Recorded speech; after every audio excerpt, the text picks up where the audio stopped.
আসলে দেখেন, আমি সংগঠন হিসেবে যদি ছাত্র শিবিরের জায়গায় কথা বলি, তাহলে ছাত্র শিবিরের সাথে পোশাকের যে ব্যাপারটা সম্পর্কিত করা হয়, এটা সম্পূর্ণ একটা বানোয়াট এবং আমি মনে করি একটা প্রোপাগান্ডা।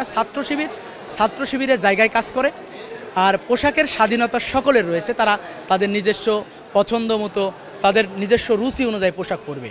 আর যদি চাকসুর কথা বলি, চাকসু নির্বাচিত হওয়ার পর ছাত্র শিবিরের কাজ ছাত্রদের অধিকার আদায়ের জন্য কাজ করা।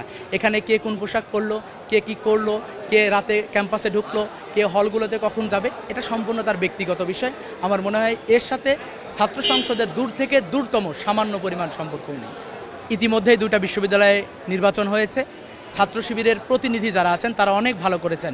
ঢাকা ইউনিভার্সিটি এবং জাহাঙ্গীরনগর ইউনিভার্সিটিতে আমার মনে হয় সেখানে আমাদের বোনেরা স্বাধীনভাবে চলাফেরা করছেন এবং স্বাধীন পোশাক তারা যেমন ছিল তেমনই আছে। আমরা কেবল কিছু অধিকার আদায়ের জন্য কাজ করে যাচ্ছি বিশ্ববিদ্যালয় প্রশাসন থেকে, সেটা যেন শিক্ষার্থীদের কাছ পর্যন্ত পৌঁছে। আর যে বিষয়টা আমার মনে হয় 5 আগস্ট পরে আজ পর্যন্ত কোনো ক্যাম্পাসে আমাদের সারা বাংলাদেশে 1000-এর উপরে ব্রাঞ্চ কাজ করে যাচ্ছে। আমার মনে হয় কোথাও বলতে পারবে না যে ছাত্র শিবিরের কোনো ভাই কোনো বোন হয়তো বোরখা পরেননি, কোনো বোন হয়তো তাদের নিজস্ব রুচি অনুযায়ী পোশাক পরেছেন, সেখানে কোনো ইন্টারফেয়ার করেছে।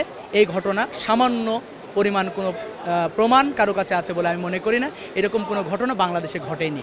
যদি ফেসবুকে কেউ লিখে থাকেন বা এই ঘটনা যদি জড়িয়ে কোনো বক্তব্য দিয়ে থাকেন, আমার মনে হয় আপনারা এটা আইডেন্টিফিকেশন করেন যে আসলে বাস্তবতা কিছু আছে কিনা। ধন্যবাদ।